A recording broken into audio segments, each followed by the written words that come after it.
ስትመጭ እንደው ያር ሌት ተቀን ናፋቂ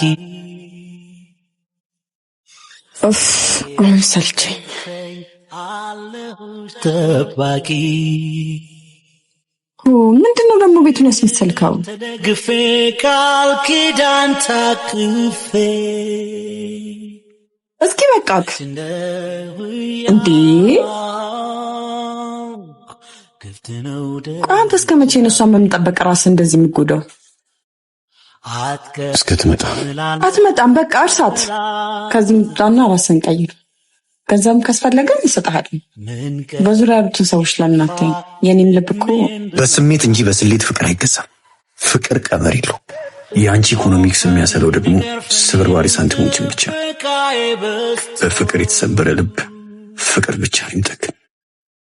መጠበቅም እኮ ገደብ አለው። እስቲ ራስህን ተመልከተው። አንዳንድ ማቀርቤ ሳይክ ድንጋይ ላይ ውሃ ማፍሰስ ነው የነብኝ። ሲጀመር ሰው መቀየሩ ሌላ ስለሆነ ሁሉም ነገር ማወቅ ሲጀመር ሌላ መሆን ይቀር።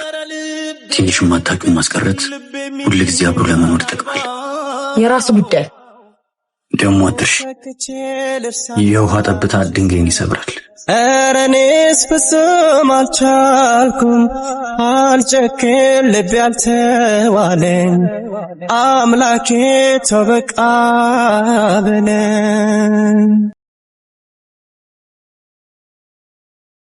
ህመሜን ኩሴች ያለው ሲሸርቡብሽ አለው ንጹህ ልብሽን ስሰጂ ታዲያም ልብሽን እንዳታጪ ገራገር ልብሽ ንጹህ ነው።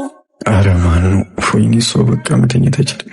አሽጋል ገባለሁ እኔ ዛሬም አልለቅሽም። እኔ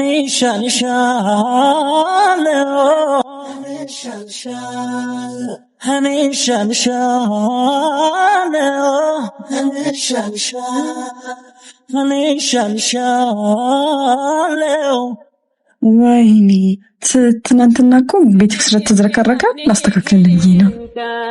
አልፈልግም። አመሰግናለሁ። ግን እኮ ቆይ ሰው በቤቱ መተኛት አይችልም እንዴ? አዎ እሱማ፣ ግን ቁርስ ስላስብሽልኝ አመሰግናለሁ። አሁን ውጪልኝ። ማለዳ ማለዳ ማለዳ ነው አሉ መውደድና ፍቅር ልብ የሚባባሉ ማለዳ ማለዳ ማለዳ።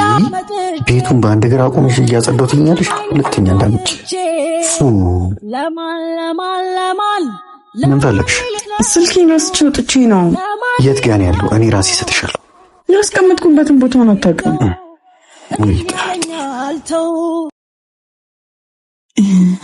ጋሪ የለሽን አትስኪ አታስቢ ብዛትሽ ነው ቅጥሩ ዳንቼ ልቤ ግቢ